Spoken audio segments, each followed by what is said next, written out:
PLN. Nah, ini juga tadi di awal juga sempat saya sampaikan begitu narasinya terkait mengenai yang kayaknya masih kesulitan juga untuk mendapatkan pasokan batu bara dari penambang untuk kebutuhan PLTU begitu ya.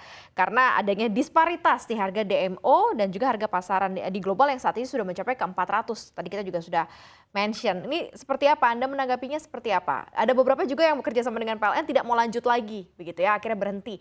Ini akan mungkin saja terjadi nih kasus kemarin ketika PLN kekurangan pasokan batu bara bisa terjadi lagi nantinya. Seperti apa Pak Irwandi? Ya, tentunya harapan kita tidak demikian. Mhm. Jangan sampai terulang lagi yang kekurangan pasokan itu ya. Nah, tim dari Minerba, Kementerian SDM itu selalu bekerja keras untuk bisa menjaga pasokan batu bara ke PLN. Nah, jadi kalau kita lihat memang harga yang tinggi ini tentunya memang mereka cenderung untuk ekspor. Tetapi harus diingat Mhm. bahwa semua batu bara Indonesia wajib melaksanakan kewajibannya, yaitu domestic market obligation 25% dari produksinya. Ya. Mhm.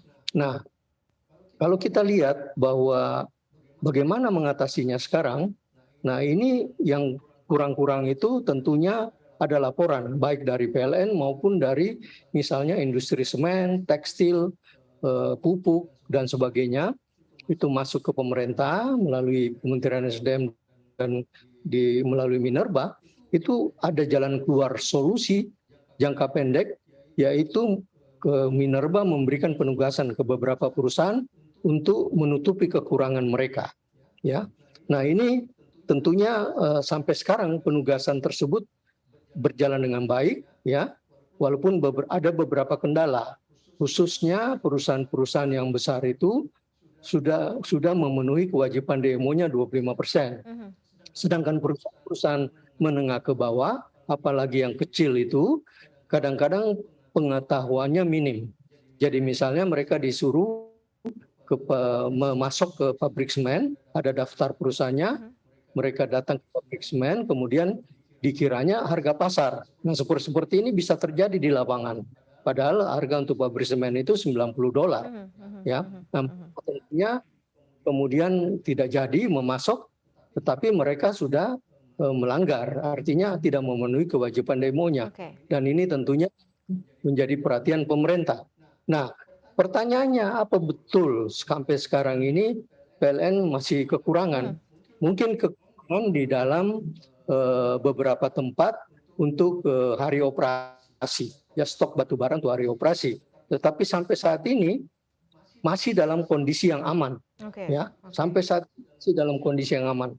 Nah, tentang masalah-masalah lain, misalnya kenapa tidak mau berkontrak, ya, Mhm. karena memang ada perbedaan antara nilai denda karena tidak berkontrak yang tinggi, ya, dengan nilai kompensasi karena tidak memenuhi DMO. Nah, hal ini untuk jangka panjang akan dicari jalan keluarnya di Perpres atau mungkin peraturan pemerintah mengenai BLU yang sudah disiapkan. Demikian Bu Oke. Maria. Oke, iya makanya kita menunggu ya, mengenai BLU ini segera disahkan begitu ya, segera ada begitu ya, sehingga lebih lebih bisa terjembatani. Nah, kalau dari Anda Pak Gilbert melihatnya seperti apa ini? Sebenarnya kan, kalau dilihat cukup menarik sebenarnya untuk support to PLN ya, tapi memang harus menyediakan kebutuhan batu bara, dalam negeri begitu. Anda melihatnya seperti apa sih Pak Gilbert? Ya, saya pikir wajar ya kalau teman-teman berpikir mendingan ekspor daripada dalam negeri karena PLN kan $70. Nah, dibanding ke ekspor kan minimal itu mereka 150-an, bisa lebih dari $200 gitu. Harganya kan jauh banget gitu. Mhm. Nah, kemudian untuk ke smelter, ke pabrik baja, tekstil, semen dan sebagainya itu kan $90 juga jauh lebih rendah lah dibanding ekspor. Tapi saya pikir gini, PLN kan pasti belajar lah dari kejadian yang lalu, Mhm. yang kekurangan batu bara gitu. Nah, saya pikir teman-teman SDM dibantu Pak Irwandi sebagai staf menteri juga tidak akan tinggal diam. Mhm. Pasti mengikuti angkanya terus-menerus ya, sehingga approach saya pikir approach ke tambang-tambang yang terutama tambang-tambang besar seperti KPC, Adaro, Kideko dan sebagainya itu untuk terus memenuhi kebutuhan PLN itu perlu dilakukan. Jadi tidak lagi dilepas seperti dulu, tapi dari jauh-jauh hari di approach gitu. Nah, saya pikir beberapa tambang besar lebih besar persentasenya dibanding DMO gitu.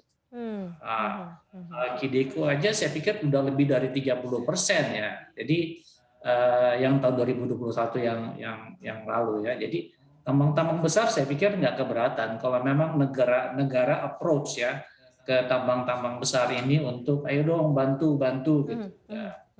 Selain itu tambang-tambang yang kecil yang Pak Irwandi bilang tadi, nah itu yang perlu diberi pengertian besar, kalau perlu dikasih penalti atau tambang menengah lah supaya mereka memenuhi kebutuhan DMO-nya.